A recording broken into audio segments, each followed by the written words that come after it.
fun now? Imagine a world where zombies rule the streets, tearing through everything, eating peoples like a chewing gum. For most people, that would be pure nightmare fuel, but not for this lonely loser. The way he's been living, he's already halfway to being a zombie himself, stuck inside the Matrix, and his crush is already taking clapping session with his boss.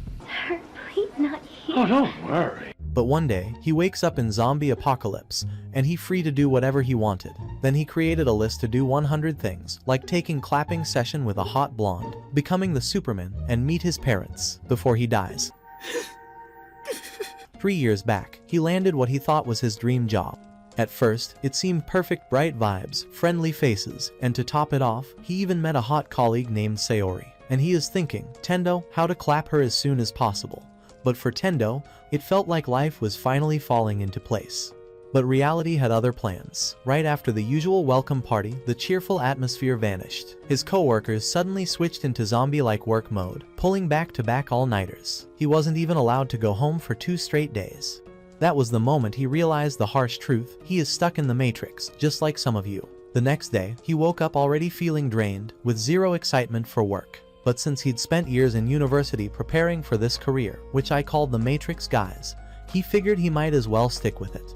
The company had some amazing perks too, like vacation days no one was ever allowed to take, endless unpaid overtime, low salaries, and a boss who threw tantrums like a toddler. And the cherry on top, serious health problems that everyone just ignored. By his second year, Tendo's health was falling apart, and his boss still dumped even more work on his desk. The only thing keeping him from losing it completely was Sayori, and the hope he might get a shot with her. But life had other plans. Turns out she was already clapped by CEO, and with that, whatever sanity he had left went straight out the window, thinking, I want to escape the Matrix. By this point, Tendo couldn't even figure out why he was still showing up to that nightmare of a job. He'd hit rock bottom so much so that he casually walked into traffic. So he found the truck kun, but truck kun is on the vacation. Switching jobs wasn't an option. Every other place would be just as bad. And if he quit, he'd only dump more work on the poor souls still stuck there. By year 3, the pressure had broken him. Things got so bad, he even considered jumping in front of a train just to avoid another workday. Now, Tendo was basically running on autopilot, a living zombie in his own way. His world had turned into nothing but dull shades of gray, and every thought was about work. The next morning, a wave of panic hit him at the thought of going in. Still, he got dressed, ready to drag himself there. As he stepped outside, he noticed a letter in his mailbox. Turns out, he'd forgotten to pay his parking pass. He headed to the building manager's room to explain, knocking repeatedly with no response. The door was slightly open, so he peeked inside and froze. The manager was literally making love in someone's insides. It was the first splash of color Tendo had seen in ages. He bolted for the exit, but outside was swarming with more zombies. Turning back, he sprinted upstairs, his only thought still being, man, I'm gonna be late for work. Then, a crashing plane tore through the sky, and it hit him. Every boss who made his life miserable was probably gone. He didn't have to work anymore. For the first time in years, the world was full of color again. On a rooftop, he started listing all the things he could finally do with his life. Then he thought about Sayori, wondering if she was safe. Even if it killed him, he'd confess his feelings. After all, she was the CEO's side chick, but she is hot, and with how massive that guy was, there was no way he'd outrun zombies. Jumping on his bike, Tendo sped to her place only to find his boss there, already zombified. Perfect chance. He slammed his resignation into his hands and launched him out the window. But Sayori was there too. And she wasn't human anymore either. Tears in his eyes, he confessed just to close that chapter, then bolted before he became her next meal. That night, Tendo started thinking about what to do with his life now. In a world where he could be gone any second, why not enjoy every moment? That's when he decided to make a bucket list, things he wanted to experience before his time was up. And first thing is to complete many clapping sessions as possible. Tell me in comment guys, what's your bucket list? The next morning, he jolted awake from a nightmare about his old soul-crushing job, but then relief hit him. Those days were over. It was the zombie apocalypse now, and honestly, he was loving it. Feeling more alive than ever, he finally cleaned his entire room for the first time in years, and the sense of freedom was unreal. He grabbed a cold beer from the fridge, savoring every sip like it was the best drink of his life. On TV, the news showed the city falling apart, fires everywhere, chaos in the streets, even the newsroom itself close to being overrun. Yet, the anchor kept reporting till the very end, right before the broadcast went dead. Sure, the world was falling to pieces, but Tendo didn't care. All that mattered right now was kicking back, drinking beer, and making up for all the miserable years he'd wasted. But when he went back for another can, reality struck. He was out. That was, without question, the most tragic thing to happen all day.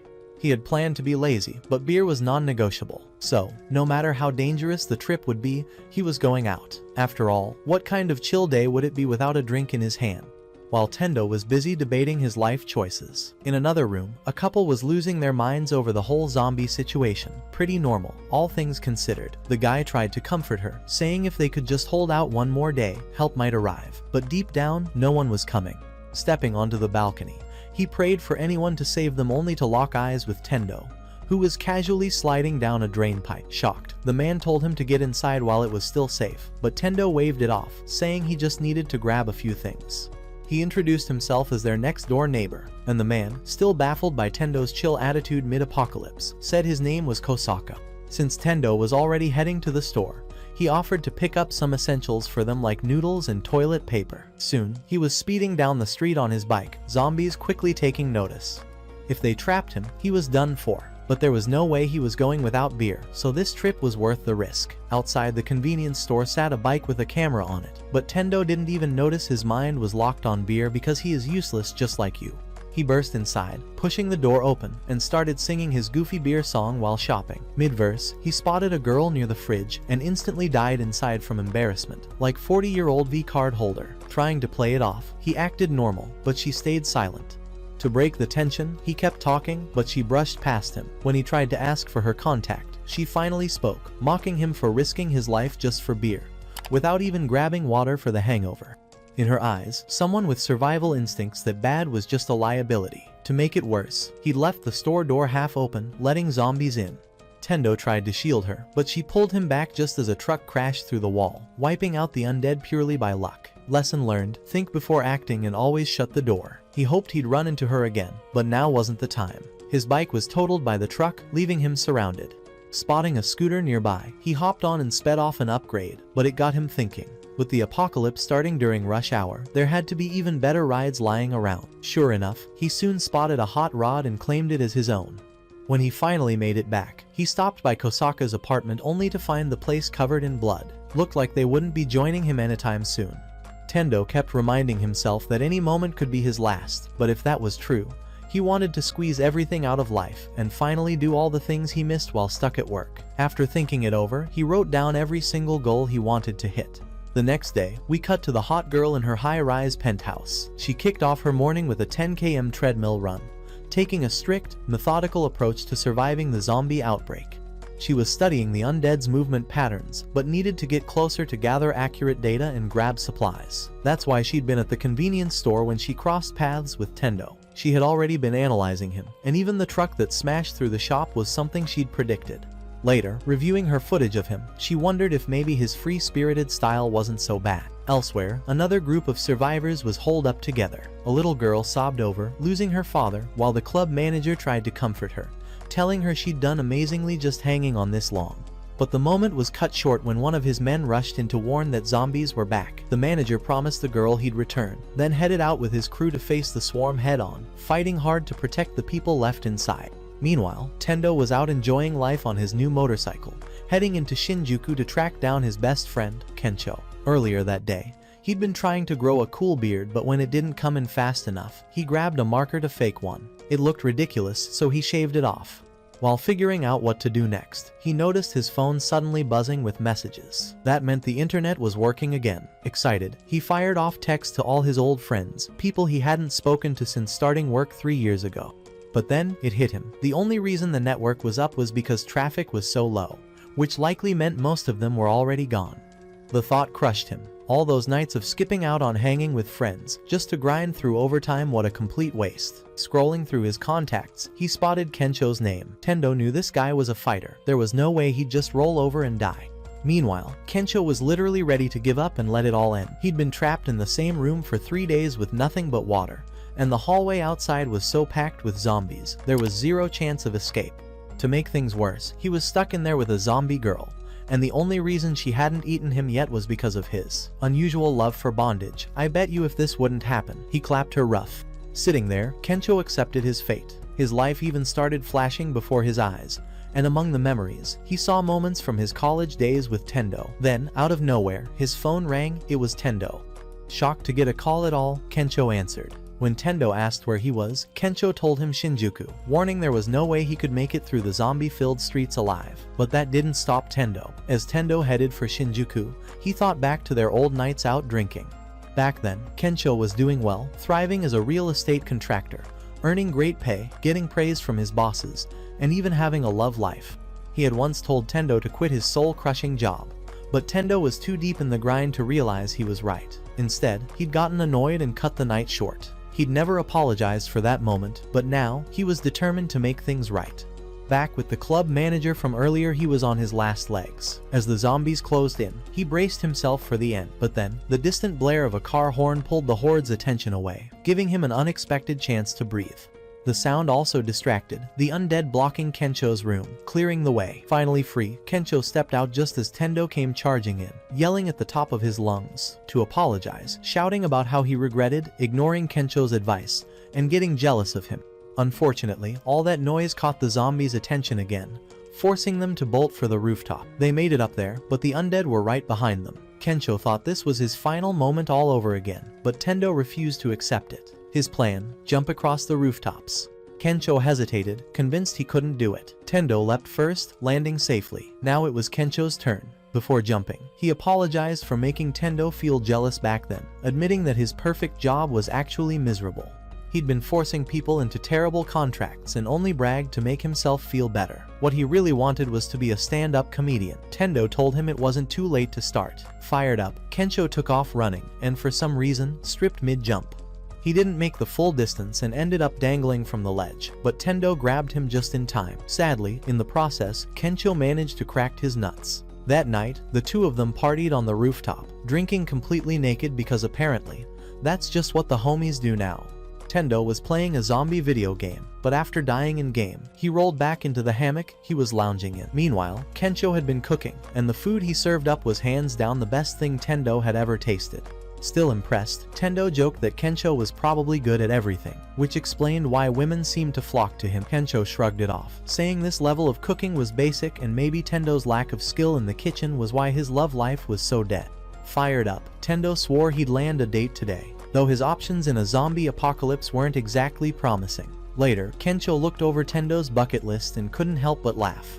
Some goals were ridiculous, like meeting and whining and dining a flight attendant during the end of the world. That would take some cosmic level luck to pull off, but Tendo didn't care. Unrealistic or not, he was going to do what he wanted. Kencho was fine with that, but pointed out the list didn't even hit 100 items yet. So, he added his own dream, becoming a stand-up comedian, and by default, Tendo had to join him in that goal. Since Tendo had saved his life, Kencho was on board for anything he could dream up. First on the agenda, a massive flat-screen TV. So, they jumped in the hot rod and set off for the mall. But before they could get there, they slammed into a fiery roadblock complete with a zombie firefighter. And to make matters worse, a massive zombie truck conversion charging straight at them, sending Kencho screaming, "Like my girlfriend last night." Tendo flashed back to his wild beer run and suddenly came up with a ridiculous plan: jump the tanker. Sure, it was insane, but Kencho wasn't offering anything better. Against all odds, they pulled it off, but the tanker exploded behind them in a massive fireball, forcing them to duck into an underground mall for cover. The problem? The place was crawling with zombies, so escape was out of the question. They ditched the bike and bolted for a nearby shop with its door slightly open. The undead followed, but they slipped inside just in time, slamming the door shut on a few zombie fingers. A flashlight flicked on, revealing 3 baddies and an old man huddled in the corner. At first, the strangers were cautious, unsure if Tendo and Kencho were infected. Once they proved they weren't, Kencho was genuinely relieved to see other survivors, though one of the women pointed out that being trapped in here with zombies on all sides wasn't exactly lucky. Still, at least it was a convenience store, meaning they wouldn't starve. If they were going to survive this, they weren't doing it sober. Everyone started gathering food and booze, then sat down to share. One of the women asked for introductions, so Kencho introduced himself and Tendo. The guy in the corner was still panicking, so Kencho asked the women how they knew each other. They introduced themselves as Raika, Maki, and Yukari, flight attendants whose plane had just landed in Japan when the outbreak hit. That's when it clicked for Tendo. This was his chance to whine and clap a flight attendant, just like on his bucket list. The only issue, they were clearly upset, and he quickly realized he had zero game, and, just like you guys, he awkwardly approached Yukari, but it was obvious he didn't know what he was doing. Looking to Kensho for backup, Tendo was horrified to see his friend already charming Maki with ease. Kensho even threw him a smug smile, mid-flirt, just to rub it in. Desperate, Tendo decided to be funny and snorted an entire bottle of alcohol, which, surprisingly, got everyone in a party mood. Later, he was puking his guts out when Yukari came over to check on him, giving him a spark of hope. Meanwhile, Rika kept drinking and started ranting at the guy in the corner only to reveal the real shocker. The dude had been bitten, and never told anyone. As Rika kept rambling, the guy she'd been yelling at suddenly moved toward her. For a split second, she thought he was trying to get frisky, but no, he actually wanted to eat her, and not in the way she imagined. Her screams echoed through the store, waking Kensho and Maki. I think guys, Kensho is a top G.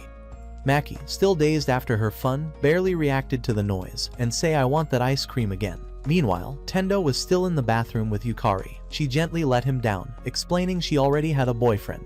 Kensho and Maki eventually went to check on Rika, only to find she'd already turned. The zombie lunged at Maki, tearing into her face. She then went for Kensho, but he smashed her aside with a suitcase. But the old man who'd been bitten, nowhere to be seen.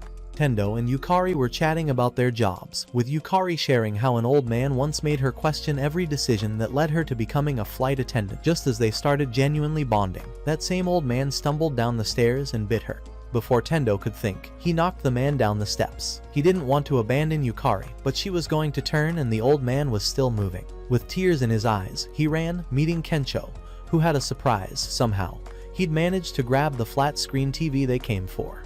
They escaped on the motorcycle, the mall shrinking behind them in the distance. Tendo, shaken by the night's events, promised himself he'd never forget what his dream was, and he added it to his growing bucket list. Back in his younger days, Tendo was basically a mini Superman taking on older students like it was just part of his morning routine, all to protect a sweet little dog. To the people around him, he was kind of a hero back then, but that was just a dream, and he eventually woke up. Later, Kensho was watching the news and confirmed what they already knew: Japan was completely overrun. Still, the military had managed to secure a few remote villages in the mountains. Hearing that, Tendo felt a wave of relief. His family lived in one of the most isolated spots in the country, so they were probably safe. While helping Kensho dye his hair for his fresh start, Tendo made a bold declaration: he was going to become Superman for real. His new goal was to save people from zombies wherever he could. Kensho wasn't convinced, pointing out that Tendo didn't even own a gun. But Tendo already had a plan to fix that, and he added a new goal to his bucket list: become a superhero. The two set off for the aquarium, part of Tendo's grand plan. The place was in rough shape, completely abandoned by staff, but they explored for a while until Tendo finally found exactly what he'd been looking for. Meanwhile, a bus packed with passengers was stuck in a massive zombie traffic jam. The driver tried to reassure everyone, saying they'd just wait it out and that the sealed bus would keep them safe. Yeah, right. Seconds later, thanks to his bad call, zombies broke in, forcing everyone to run for their lives. Amid the chaos, one girl managed to escape, sprinting toward the aquarium. She thought she was safe until horror movie logic struck and she tripped. Worse, IShowSpeed's zombie mode was in the horde and sprinting straight at her. Just before she became Zombie Chow, Tendo burst out of the aquarium and tackled the sprinter, launching him 10 meters away. His secret weapon, a full shark suit from the aquarium. If a shark's teeth couldn't pierce it, neither could a zombie's. With that, he could finally check off, become a superhero from his bucket list. Spotting more survivors, he directed them into the aquarium for safety. Among them, he noticed his second crush, but there was no time to think about that. IShowSpeed was back for round 2. The suit kept the bites out, but the hits still hurt like hell. Soon, the entire zombie Olympic team had piled on top of him. Kensho's reaction: "You're on your own, man." Eventually, Tendo managed to fling the zombies over the bridge and into the river. Thankfully, his triathlon training paid off. Back inside, Kensho greeted him like he hadn't just abandoned him. Tendo went to talk to his crush, but instead of a warm reunion, she roasted his entire existence. Kensho tried to defend him, but the burns were too severe. Before they could recover, a loud crash echoed through the aquarium. Following the noise, they stumbled upon something horrifying. The zombies couldn't catch any swimmers, so they brought in the big guns: a shark. Only this wasn't your normal shark, this one had legs. As it started chasing them, Tendo and the others ran to warn everyone else in the aquarium. Tendo tried to stay behind and fight, but quickly realized, yeah, you don't mess with a shark that can walk. They got cornered in a room already packed with zombies and headed for the emergency exit. But one terrified girl panicked, grabbed Tendo's crush, hesitated for a second, and then shoved her aside to save herself. Now Tendo's crush was cut off and likely done for. Kencho tried to help, but the door was warped and wouldn't open. When he turned to ask Tendo what to do, Tendo was already gone, charging in to save her. On the other side, his crush was staring down the massive shark, regretting ever sticking with a large group during a zombie chase. She'd accepted her fate until Tendo suddenly dropped from an air vent, tackling the shark away. She was stunned. He'd risk himself for her after the way she roasted him earlier. When she asked why, he didn't need a reason, he just wanted to help. Impressed by his stubbornness, she quickly asked if he had a plan. He didn't, but she did. Sharks are extremely sensitive to electric charges, so shocking it could disorient it. While they worked on the plan, Tendo got smacked through a wall and went down hard. Kencho had to act fast before his friend became shark food, so he came up with a brilliant idea: bait the shark with his bare ass. It worked, though he instantly regretted it. Still, the distraction gave Tendo time to recover. The girl found some batteries and tossed them to Tendo, who shocked the shark into submission. After escaping, they walked out together. Kencho asked if she'd follow the rest of the group, but she said she was done with groups for now. She still didn't get why Tendo would risk himself for her, but he told her she was precious to him now, so of course, he'd save her. Flustered, she finally agreed to give him her Instagram. Later, Tendo was in a store, staring at a Rolex on display. Before the world ended, he could never dream of affording one. But now, he could stack as much ice on his wrist as he wanted. Kencho even showed him an even pricier piece, and soon the two of them were dripped out like they owned the place. That night, they realized they were out of water, and the whole city had gone pitch black. Their phones still had battery, but with no news stations running, it felt like they might be the last people left in town. For a moment, they thought maybe it was time to take this apocalypse seriously. But first, they enjoyed the stunning skyline, now glowing with starlight thanks to the power outage. The next morning, they packed for their next destination, Tendo's hometown, Gunma. Normally, it'd be a 5-hour drive, but with the current state of things, there was no telling what traffic would be like. Kencho asked if they'd finally get a gun for protection, but Tendo had a different plan. If they were traveling, they were going to do it in style by getting a luxury camper. By some twist of fate, they ran into Shizuka at the dealership. Tendo tried inviting her to join them, but his Zero game got him shut down instantly. Kencho, however, struck up a conversation and found out she didn't have a driver's license. With that, they convinced her it'd be safer to travel together. Inside, they were blown away by the selection. There was even a tank-like RV just because it looked cool. Shizuka stuck to her practical side, picking something with good fuel economy, while Tendo fell in love with a decked-out luxury camper. She argued it was too impractical until she spotted an RV design she couldn't resist. The guys teased her for ditching her practical mindset so quickly, but she insisted this was different. Unfortunately, their banter was loud enough to draw a horde. With zombies closing in, they had no choice but to jump into a random RV and hit the road. As they left the city, Kencho rode alongside on his bike, while Tendo drove the RV. Something about the road bothered Tendo. It was completely empty. Even though it was the weekend, Shizuka guessed it was because nobody had enough time to escape when the outbreak hit. Tendo asked if she knew anything about the zombies. She figured it was probably some kind of virus, and if a vaccine was ever made, maybe the world could recover. But for now, survival was the only thing that mattered. That evening, they were about to set up camp when they came across spike strips scattered across the road. And in a zombie apocalypse, there's only one thing worse than zombies: other people. Even worse, the leader of this gang was none other than Tendo's old fatso HR. All the abuse Tendo had suffered under him came flooding back. The boss's plan was clear: trap them so they couldn't drive off and then force Tendo back into working for him. Shizuka wasn't buying his fake act of helping and protecting people from looters because he was the looter, grinning the whole time. But with no way out, Tendo was forced back into his personal hell. While Shizuka tended to Kencho's injuries, he apologized for dragging them into this. She told him not to blame himself. It was obvious this gang had planned it from the start, and there was no way they could have avoided it. Tendo noticed how everyone in the camp was being worked to exhaustion, but he couldn't say a word without risking trouble. While hauling equipment, he stumbled upon a stash of beer. His eyes lit up, and he decided to chill a few so everyone could enjoy them. But before the plan could work, his old boss showed up, furious that Tendo would waste precious electricity on something like making the workers happy. The scolding hit Tendo's PTSD like a hammer, and when the other workers came over and spotted the beer, the boss forced him to hand it out, making it look like it was Tendo's fault for wasting resources. It was clear this man was still the same power-hungry leech, only now he controlled everything. No one could challenge him.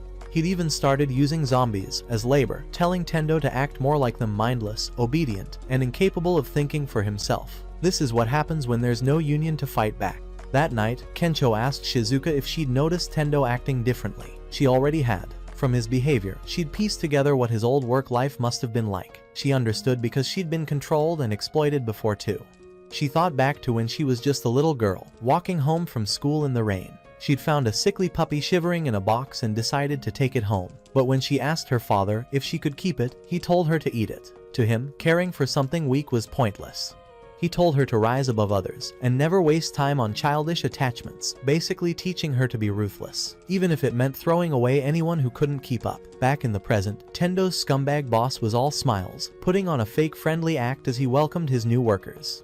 Everyone else seemed to be eating, drinking, and laughing while Tendo was stuck running around, working non-stop. Two guys nearby were having a ridiculous conversation about whether hooking up with a zombie woman would get them infected. When one of them ran out of beer, they yelled for Tendo to bring more.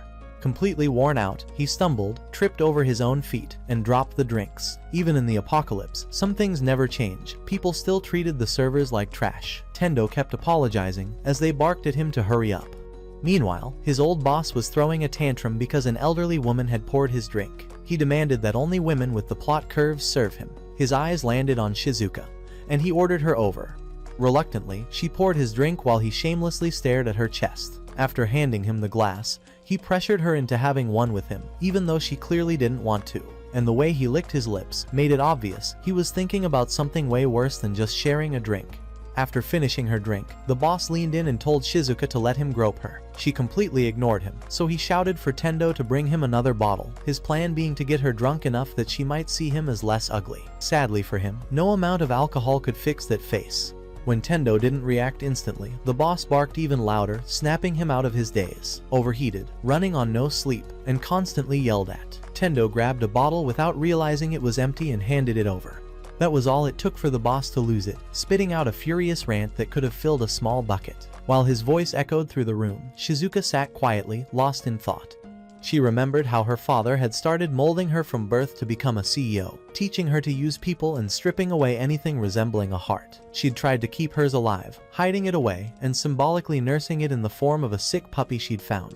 She read books on animal care, worked tirelessly, and was overjoyed when the dog finally recovered. For a brief moment, she had a real friend, and with that came the dangerous thing her father feared: empathy. So, in his twisted logic, he killed the dog to make sure she never felt that again.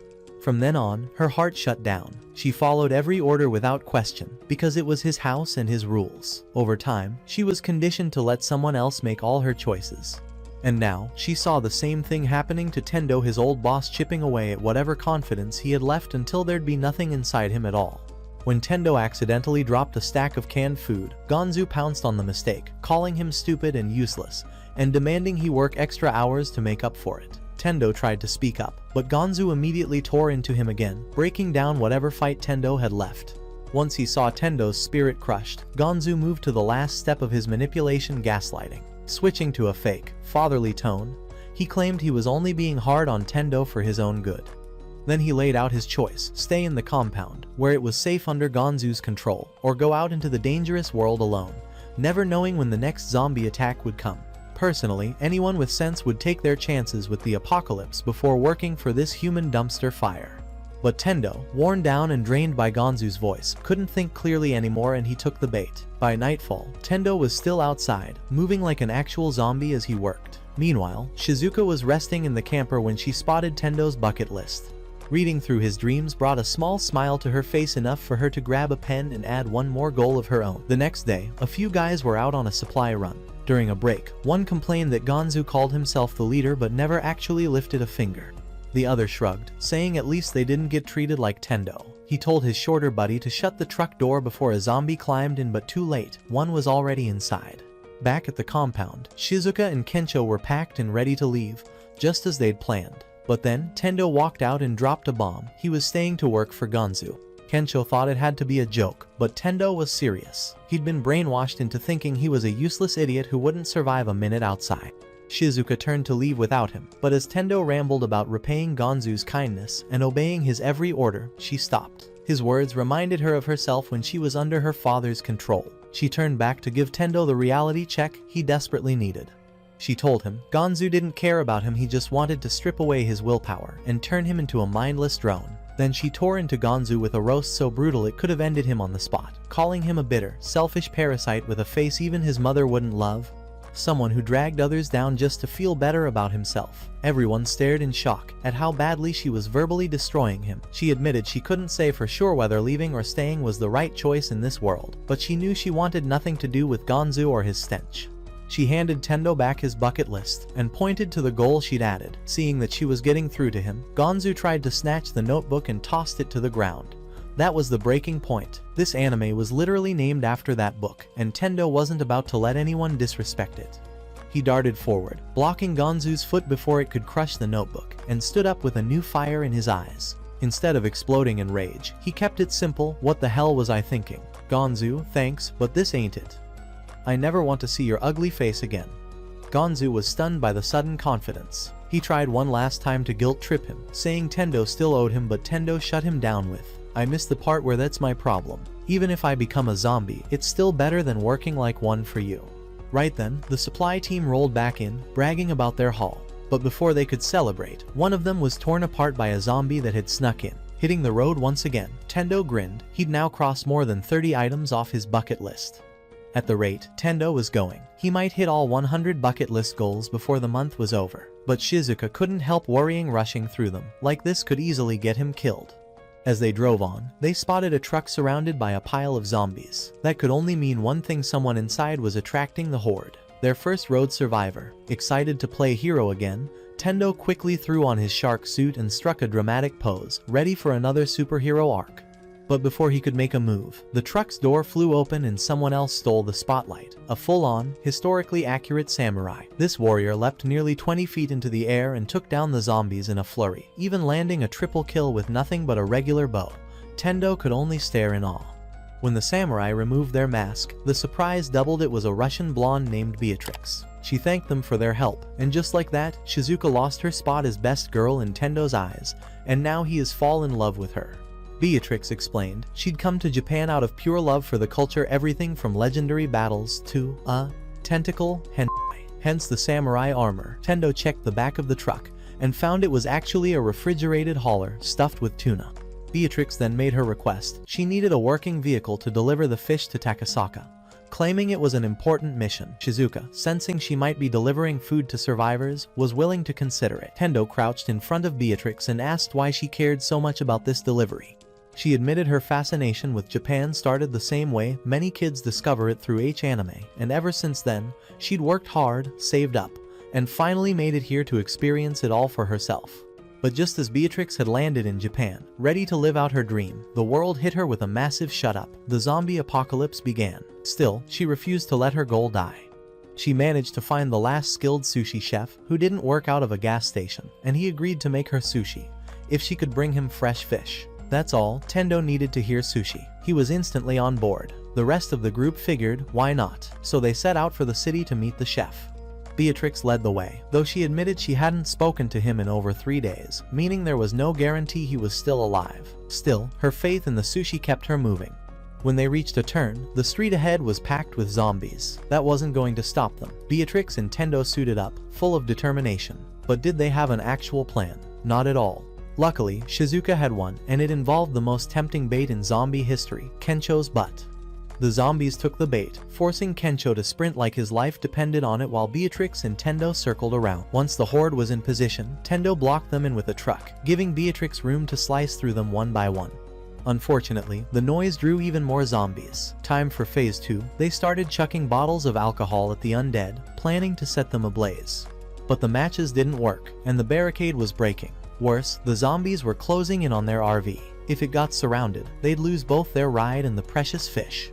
Tendo refused to let that happen. He'd rather turn into a zombie than never eat sushi again. He jumped down to defend the truck alongside Beatrix, cutting through zombies at superhuman speed. But there were too many. That's when Shizuka's backup plan came into play. She used a drone to lure the zombies into the main square, which she'd already soaked in fuel. Kencho tossed in a Molotov, and the place erupted into fiery zombie fireworks. From a rooftop, they watched the blaze until the last zombie fell. With the coast clear, nothing stood between them and their long-awaited meal. The sushi chef, originally from Gunma, had spent the last 30 years perfecting his craft. He was overjoyed to know there were still people who appreciated it. As the others dug in, Beatrix hesitated, staring at her first bite of sushi in years. Beatrix finally picked up a piece of sushi, dipped it into soy sauce, and took her first bite. The moment the flavor hit her, tears welled up in her eyes. Seeing that, the sushi chef also started tearing up. For him, this was everything: weeks of non-stop work, missing his daughter's wedding, even skipping his wife's funeral, all worth it for this one moment. Yes, he actually said that. And maybe in that instant, he realized just how bleak his work obsession had been, because his next words were, "Since there aren't any more living customers coming in anytime soon, let's drink every drop of alcohol in this place." That night turned into a sake-fueled celebration. By the next morning, the group was back on the road, but the trip was miserable thanks to a brutal heat wave. Inside the RV, Beatrix complained about the heat, while, in Tendo's eyes, continuing to prove she deserved the best girl title over Shizuka.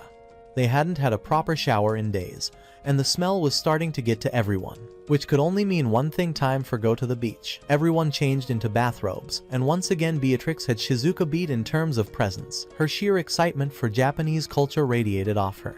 She started sharing her extensive knowledge about hot springs, but most of it went over everyone's head. The only part they caught was that, during the Edo period, they were advertised as a cure for every illness except lovesickness and down bad syndrome, meaning they wouldn't be much help for Tendo, who was currently hopeless over Shizuka. He tried steering their conversation into flirty territory, but Shizuka stood firm on her stance that love wasn't necessary, while subtly implying Tendo didn't exactly have the funds for romance. Moving on, the guys headed for the men's bath, excited to finally relax. Shizuka went toward the women's section, but Beatrix came back saying there was no hot water on that side, the pump was broken. Hearing this, the guys slipped into philosopher mode, pretending to be reluctant as they suggested there was no other choice but for her to join them. Shizuka shut them down instantly, but Beatrix seemed oddly convinced by the speech and started to agree, making Tendo's down bad condition even worse. Before anything could happen, Tendo and Kensho glanced behind them and saw the bath full of naked zombie men. The group bolted, fleeing into the mountains. Thankfully, there were no mountain climbing zombies, so they were safe, but what good was safety if they didn't even get to enjoy the hot springs? They cried over their misfortune before eventually falling asleep. Later that night, Tendo woke up thirsty and wandered into the forest, looking for water only to stumble upon something far better: a natural hot spring tucked into the mountains. Without hesitation, he stripped down and slid into the water. As he drifted in bliss, he bumped into someone, and realized he was sharing the spring with a completely naked Shizuka. It wasn't going to quench his thirst, but he wasn't complaining. He quickly apologized, but Shizuka told him it was fine though he should probably leave. Instead, Tendo refused, saying he'd been wanting to do this all day, and he'd rather die than pass up the chance. They sat there in awkward silence until Shizuka started apologizing for shutting down his ideas about relationships. She explained that growing up, she was taught there were only two kinds of people: those who were correct, and those with enough resources to make themselves correct. Her father's philosophy was to hold your ground and sue the other side into the ground until they gave up. Without thinking, she'd fallen into those same habits and hadn't been open with him. Tendo pointed out that she was being completely open right now. She paused, realizing he was right, and admitted she wanted to find a partner she could talk to like this. Then it hit her she'd basically just given Tendo the green light. Flustered, she froze when he asked if she meant what he thought she meant. Before she could answer, Kensho and Beatrix showed up, offended that the two of them had found this hot spring and didn't invite them. Kensho and Beatrix didn't waste a second. They take off their clothes and jumped into the hot spring with Tendo and Shizuka. Tell me in the comments guys what is called. Tento. After their soak, the group got back on the road toward Gunma. Beatrix worried about Tendo's parents, but he was confident they'd survive. Arthritis might take them down someday, but zombies, not a chance. If they were still alive, Kensho figured he'd need to introduce himself, and naturally, his first thought was to do it naked. Tendo floored the gas just to drown him out. Shizuka asked if he was nervous since it had been 3 years since his last visit. He wasn't exactly nervous, but he admitted things with his father had ended awkwardly. Before he could dwell on it, Beatrix shouted a warning there was a roadblock ahead. Tendo stopped the RV and went to investigate, only to find a tunnel crawling with hundreds of zombies. His village was on the other side, so the sight was alarming, but none of the undead looked familiar, which reassured him. With the tunnel blocked, their only option was to abandon the RV and hike through the forest to get around the mountain, even though he didn't think the zombies had overrun his village. doubts began to creep in until Shizuka pointed out that the far end of the tunnel was also sealed. That meant the villagers had likely trapped the horde inside to protect themselves. Before they could continue, they heard a scream behind them and saw a man sprinting toward them, followed by a zombified boar charging full speed. Beatrix acted fast, loosing an arrow straight between its crazed eyes. The man introduced himself as Kumano and thanked them for saving him. When Tendo asked why he was out there, Kumano explained he'd fled the city after it was completely overrun. The group agreed it was smart, but living in the forest seemed risky until Kumano revealed he was a master carpenter. If he needed a home, he could just build one from scratch. That was all Tendo needed to hear. Building a treehouse was on his bucket list. Without hesitation, he offered to help Kumano finish his, completely ignoring the fact he was supposed to be checking on his parents. Kumano gladly accepted and began giving them lessons. The kind of treehouse you could build depended on the tree itself, so you had to listen to the forest, making sure your chosen tree stayed healthy. If the tree died, so would your home. Tendo admitted he'd always dreamed of building one, which reminded Kumano of his own son. But when Tendo asked about him, Kumano fell silent. His son had been bitten by his wife after she turned into a zombie, and Kumano had been forced to put them both down with his own hands. He never got to share one last moment with him before it happened, but Kensho reassured him that he was there to support him. They kept working on the treehouse until it was finally finished, and it looked great, though I'm not touching that slide after seeing Kensho go down it. Once the treehouse was done, Tendo and the others continued toward Guma village. Along the way, Tendo pointed out what his parents had meant when they described how they went to school. It was dangerous enough to kill someone, but it also guaranteed no zombies could make it across the death trap. From there, they could finally see the village and walk deeper into the forest to reach it. As they moved forward, Tendo thought about how he had never returned to the village despite having many chances over the years, and now he was determined to make up for it. But when they arrived, the place was completely deserted. Tendo panicked, fearing the zombies had wiped everyone out. He ran around searching until he found everyone inside a hut doing whatever that was. He saw his mom and dad there too and immediately began apologizing for failing them and not visiting in the 3 years he'd been gone. His dad didn't want to hear it, smacked him on the head, and told the group they could stay in some empty rooms. Without another word, he went straight to the fields. Tendo's mom then prepared a meal using wild plants from the area, and Shizuka was impressed by how self-sufficient they were. The village was small and isolated, so during winter they were basically cut off from the world and had to grow most of their own food. People from the city had come to Guma thinking it was safe, but as usual, someone hid that they'd been bitten and ruined it for everyone, forcing the tunnel to be sealed. Those who made it in uninfected were given spare houses to live in. Still, Tendo's main goal hadn't changed. He was here to help his parents and make up for all the time he'd lost. Tendo starts by helping his mom wash the dishes and doing little chores for her, but she just smiles and tells him it's fine, insisting she can handle it herself. Since he couldn't really help her, he figured he could at least lend a hand to his dad out on the farm. They work side by side in silence, but the quiet feels awkward to Tendo, so he tries starting some small talk. Unfortunately, his dad isn't exactly the chatty type, and only replies with short, dull answers. Tendo feels stuck. He wants to make his parents happy, but it's clearly not going to be easy. Still, he's not about to give up. Later that evening, Tendo notices his dad coughing up blood. It's obviously a bad sign, but his dad hides it, pretending everything's fine. On their way back home, they run into a group of people from the city faces Tendo swears he's seen before. These guys head toward the tunnel filled with zombies, and it's obvious they don't have good intentions. Their leader was your typical loser, maybe even a top-tier one, who actually thrived when the world went to hell since there were no more rules to follow.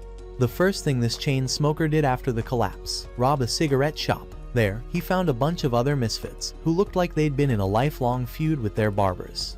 Together, they formed their own twisted version of Tendo's 100 Things to Do Before Becoming a Zombie, only theirs was the criminal edition. The next morning, Tendo decides to switch things up. The girls gather around, playing with his hair and styling it into something most guys secretly wonder if they could pull off dreadlocks.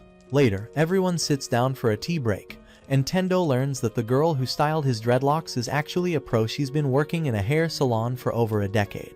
So, when she heard he wanted to try them, she jumped at the chance to help. The other two girls are equally impressive. One used to teach at a college in Tokyo, and the other is a makeup artist for films. Tendo's curious about the movie work, so he asks which project she's been part of. She proudly shows him a poster for a film called Song of the Dead. He's seen it before, but never realized it was shot in Japan. Excited, she explains that they had just started filming the sequel when the zombie outbreak hit the worst place imaginable to get attacked. At first, everyone assumed it was a prank, but the blood from her dying coworkers and the lack of anyone recording quickly proved otherwise.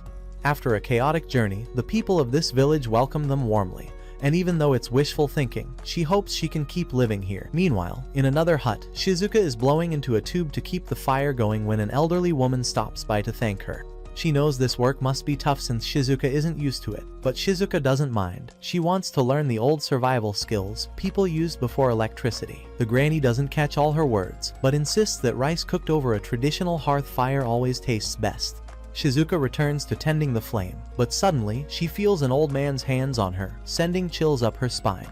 The granny quickly drives him away, apologizing and explaining that he's a bit senile, and mistook her for his late wife. Though he seems like a frail old man now, he used to be one of the village's top hunters.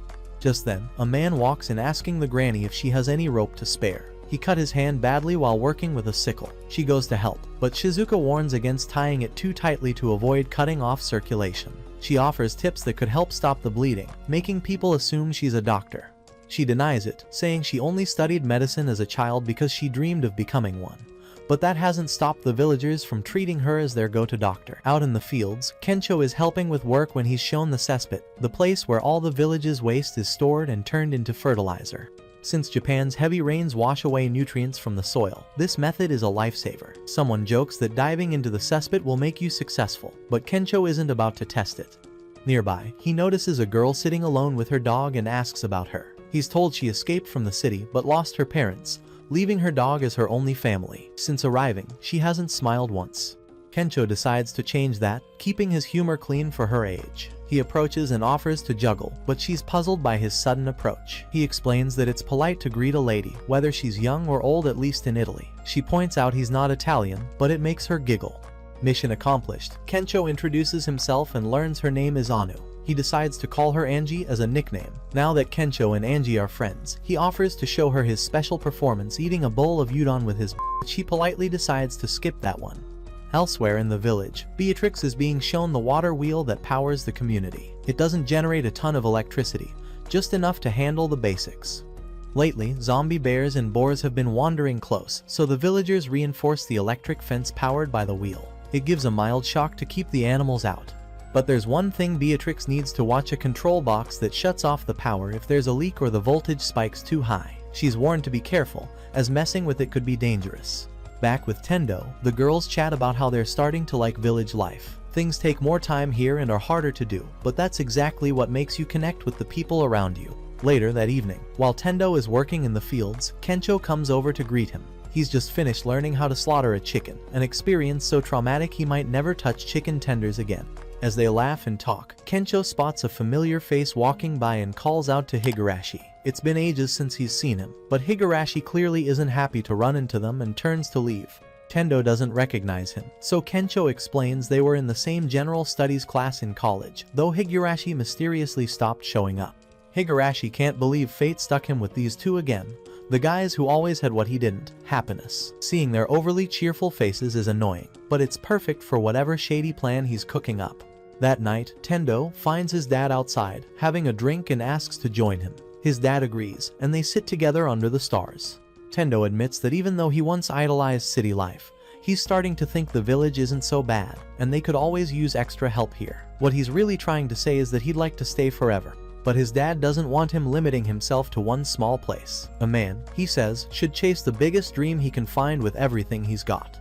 And, just as an afterthought, he tells Tendo that the dreadlocks don't suit him at all. They laugh it off and keep drinking, finally sharing the bonding moment Tendo had been hoping for.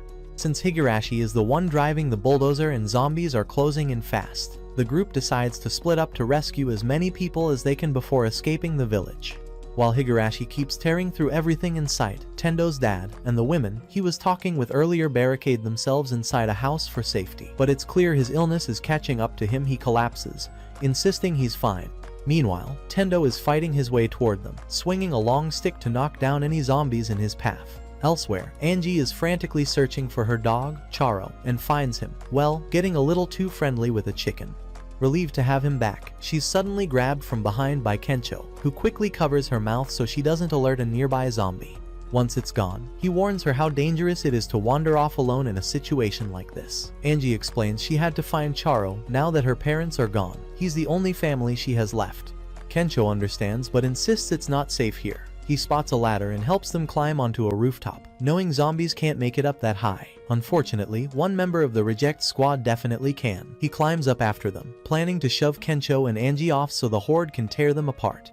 Judging by his twisted grin and bitter eyes, life before the apocalypse must have been miserable for him, and now he wants to share that misery by making others suffer just as he did. With a stick in hand, he starts trying to force Kensho over the edge.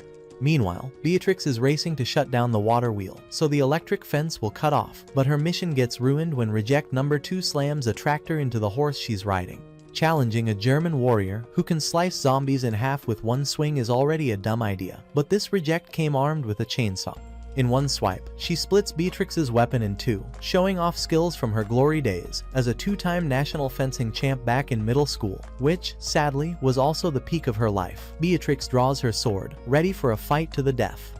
Shizuka, on the other hand, is busy trying to evacuate villagers who have locked themselves inside their homes. She warns that the doors won't hold against zombies for long, but the elders insist she leave without them. They're too old to move quickly, and one man is bedridden. They'd only slow her down. They thank her for all she's done and tell her to save the others. Shizuka can't accept abandoning them, but with no time left, she decides to draw the zombies away herself, promising to come back. Elsewhere, Tendo's dad and the group he's with are struggling to hold off the horde, and just as it looks like they're done for, Tendo arrives swinging. He still has so much he wants to do for his parents. He never earned enough to give them anything big, never took them on trips, and having grandkids for them is still a far-off dream. He refuses to let them die here, but his dad pulls him close and steps outside himself, telling Tendo that if he truly wants to make it up to them, he must live on. His last wish before facing the zombies is for Tendo to protect his mother. We then see the backstory of one Reject, a man who worked non-stop, only to find his home no longer felt like one. His marriage went stale and bitter, and he often chose sleeping in his car over dealing with his wife. Even that peace was ruined by neighbors stopping by to gossip about others doing better than him. Eventually, he realized he was breaking his back for a family he no longer cared for, and now, the only thing that makes him feel alive is watching others die. In the fields, Shizuka hides in the brush to avoid zombies, but something far worse finds her, the Reject with the lifelong grudge against his barber. He looms over her, drooling, and Shizuka feels a terror worse than death. Things get even more disturbing when it's clear what he wants most, to shove his tongue into her mouth. Not willing to become his victim, she bolts at full speed, and honestly, it's shocking how fast he can keep up, which somehow makes him even more pathetic loser than all anime protagonists. One of the Rejects used to work at a French restaurant, but he was too lazy to even try learning French. With no family to kidnap, Duolingo couldn't get to him either. Since he never bothered to improve, he got stuck on cleanup duty. You'd think he'd take that as a hint and finally start learning. Nope. Instead, he decided everyone was just mean for not speaking Japanese in a French restaurant. One day, he went outside for a smoke and tossed his cigarette into a kitchen packed with flammable supplies. You can guess how that ended. Did he take the blame? Of course not. According to him, it was their fault for putting the kitchen where he smoked. Naturally, he got fired, and to this day, he's still bitter they were mad about him burning down the place. But don't be fooled, this man baby is still dangerous, especially with a gun and way too much ammo stuffed into his pockets. Back in the village, the old man who once mistook Shizuka for his late wife suddenly gets a gut feeling she's in serious danger and hauls himself out of bed. Meanwhile, at the water wheel, Beatrix is still locked in combat with the female Reject, managing to hold her off, though the katana she's using is starting to chip under the chainsaw's force. The woman admits Beatrix is a decent swordsman, but warns that a sword can't outlast a chainsaw. The downside for her, the deafening noise is drawing zombies, so she needs to end this fast. When Beatrix asks why she's doing something so cruel, the Reject doesn't think she's wrong at all. She's always been a perfectionist, and her constant nitpicking made her unpopular. But in her mind, she was right 100% of the time, and everyone should have acknowledged it. We cut back to Kensho, still on the edge of the roof as the barber-hating Reject tries to shove him off. After hearing the guy's sob story, Kensho notices something: this man put zero effort into his marriage. He skipped the birth of his own child, didn't even call, and still blamed his wife for being upset. Kensho tells him straight, you can't expect someone to stay interested when you've been avoiding them for years.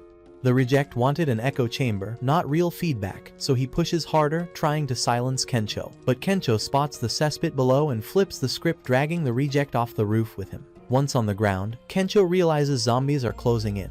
He's not sure if they're tracking by smell or body heat, but either way, he needs cover. So he takes a literal leap of faith, diving headfirst into the cesspit to mask himself. Now, it's the Reject's turn to face the undead he helped unleash. He doesn't get far before running into the electric fence and becoming zombie chow. Later, Kencho climbs out of the cesspit, absolutely coated in filth but still alive, and more importantly, still human, just a very smelly one. Although Angie's grateful, Kencho saved her. She tells him to keep his distance until he's had a proper bath. Back in one of the houses, Old Man Hayo asks where Shizuka went. The other elders explain she's acting as bait to draw zombies away from them. Hayo immediately asks why they're still sitting around, and they admit they're too old to move quickly and wouldn't be able to help even if they try. He scolds them, saying they've survived government shakeups, typhoons, and earthquakes, so a zombie apocalypse shouldn't scare them now. Shizuka, meanwhile, is seconds away from having her throat violated at gunpoint. Before things can go any further, Old Man Hayo fires a shot that knocks the weapon from the Reject's hand. With a furious glare, he and the other elders rush in, giving the man the beating he deserves for targeting their Shizuka. Over by the water wheel, Beatrix realizes there's no winning a debate with someone convinced they're always right. She tells the woman that the right way is subjective, people can have different perspectives. Then, instead of arguing, she lures the zombies toward the wheel, climbing onto it so they'll follow and wreck it in the process. The Reject's mind completely unravels at the idea that Beatrix outsmarted her. Unable to cope, she collapses and is quickly surrounded by zombies, while Beatrix rides away on the broken wheel, unsure how she's going to stop it. Out on the battlefield, Tendo's dad is fighting in his son's place. His moves make it clear where Tendo gets his strength, but his body can't keep up. He collapses from his illness. Just as it seems he's finished, Higurashi appears and drags him to safety, only to immediately threaten to feed him to the zombies unless Tendo comes out and lets himself be turned. We then see Higurashi's backstory. His life peaked in preschool when he actually had fun. In middle school, he grew distant from his friends, becoming increasingly introverted, and by graduation, he hadn't spoken to a single classmate in years. High school was supposed to be a fresh start, but no matter what he tried, he stayed the same empty, aimless loner. Then one day in college, he saw Tendo enjoying life and took it as a personal insult, leading to this moment, with him holding Tendo's father hostage. Inside the house, Tendo is torn, wanting to save his father but being yelled at not to open the door. His dad warns that if he risks his mother's safety and forces him to watch his own son die, he'll stop considering him his child. Tendo still doesn't want to let him go, but his dad admits he doesn't have much time left anyway. A serious illness is already eating away at him, and with the world in chaos, there's no way to find a doctor. Tendo refuses to give up, saying they might find a doctor somewhere, or a zombie vaccine could be discovered tomorrow. But his father insists that the best way Tendo can repay them is to live to help humanity however he can. Even if they're gone, knowing their son was out there, making the most of his life would make them happiest of all. Tendo starts flashing back to everything that's happened since he arrived. Outside, Higurashi is getting impatient. The door still hasn't opened, and he figures Tendo must have given up on saving his dad, since he's going to die anyway. But then, suddenly, the door swings open, drawing the zombies straight into the house. Screams echo, and moments later, a zombified Tendo stumbles out. Higurashi bursts out, laughing finally. Tendo can't be happy anymore or chase his dreams. But his victory is short-lived.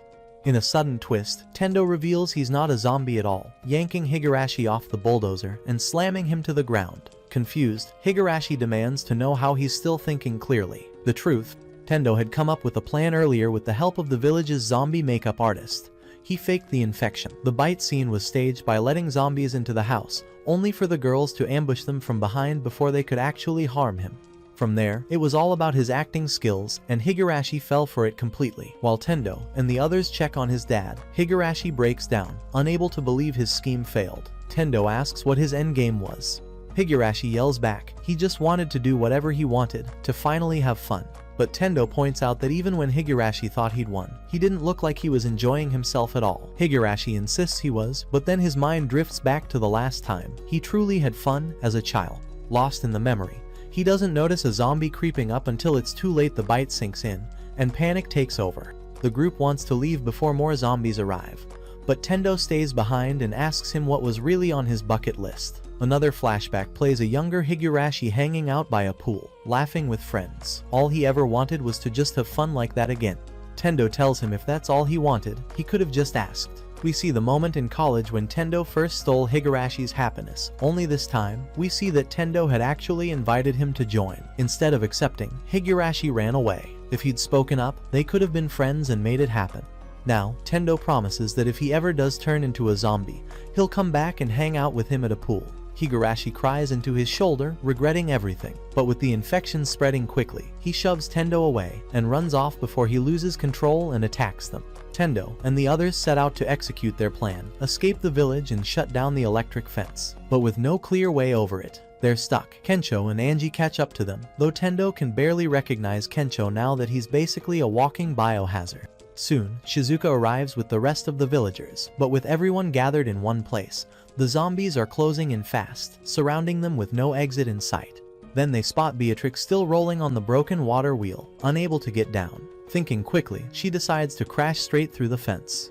Tendo warns everyone to stand back, and once the path is clear, Beatrix smashes through the barrier, giving them an opening. They all sprint into the forest toward the suspension bridge, their only way out. But when they get there, their hearts sink. The bridge is gone, collapsed into the ravine. With no other route in or out of the village, things look hopeless. Then, by sheer luck, Kumano appears. He had been checking out the commotion and discovered the bridge was down, so he built a new one as fast as he could. Just in time, too, because the zombies are right behind them. Tendo and Kensho grab one end of the bridge, shouting for everyone to cross while they hold it steady. One by one, the villagers make it over safely. Once everyone's across, the two grab onto the ends themselves and leap for safety.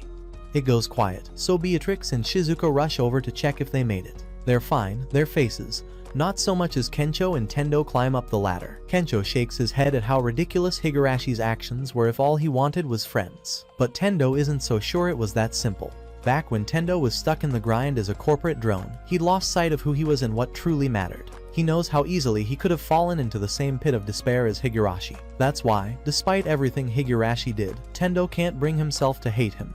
Climbing the last stretch of the ladder, Tendo finds his father waiting at the top, reaching down to pull him up. His dad tells him it's thanks to Tendo that they all made it out, and says he's proud of him. The next day, the villagers put their plan into motion. They lure every zombie out of the village and seal the tunnel shut so no more can get in. They've decided to rebuild and stay here, because this is the only home they've ever known. Kumano even moves in to lead the reconstruction, so it's only a matter of time before the place feels like it used to. Tom thanks Shizuka personally, saying that without her, they all would have given up and let themselves be eaten. Even if she's not technically a doctor, she still saved their lives. Kensho gets similar praise. Angie's eyes are bright again, her spirit restored, all because he took the time to talk to her and cheer her up. That night, Tendo watches over his dad as he sleeps. His mother comes in and admits that, though the old man would never say it, he's been worried about Tendo asking if they'd heard from him. Tendo chuckles, saying anyone would be worried with the world like this. But his mom explains it wasn't the zombie outbreak that made his dad anxious. He'd been worried since the day Tendo left the village 3 years ago. Hearing that, Tendo realizes how much his absence must have hurt his father. With tears in his eyes, he quietly promises that if anything ever happens to him, he'll make sure his mom and the village are taken care for him. Tendo finally asks his mom what illness his dad actually has, and the answer catches him completely off guard. It's not cancer or some deadly disease, it's hemorrhoids. Still, that's nothing to laugh at, but every time his mom tried to convince his dad to get surgery, he was too stubborn to see a doctor. Realizing his dad isn't on the verge of death like he thought, Tendo decides it's time to move on. Taking his father's advice to heart, he wants to chase the biggest dream he can, finding a cure for the zombie virus and saving the world. And then, as a personal bonus, making sure his dad finally gets that hemorrhoid surgery. When his dad wakes up and hears Tendo's plan, he's all for it. Tendo officially adds it to his bucket list and asks the others if they have anything they'd like to add as well. They spend the night sharing dreams and goals they hope to achieve someday. The next morning, everyone gets ready to leave, saying heartfelt goodbyes to the villagers. And even during the apocalypse, a mother's instinct doesn't change. Tendo's mom sends him off with enough food to last for days. With the villagers waving them off, the group sets out to find a cure for the zombie virus, and to enjoy the journey while they're at it. That's it for today's video, guys. Should Tendo clap anyone or die you a 20-year V-card holder? Watch the following, and I will see you in the next one.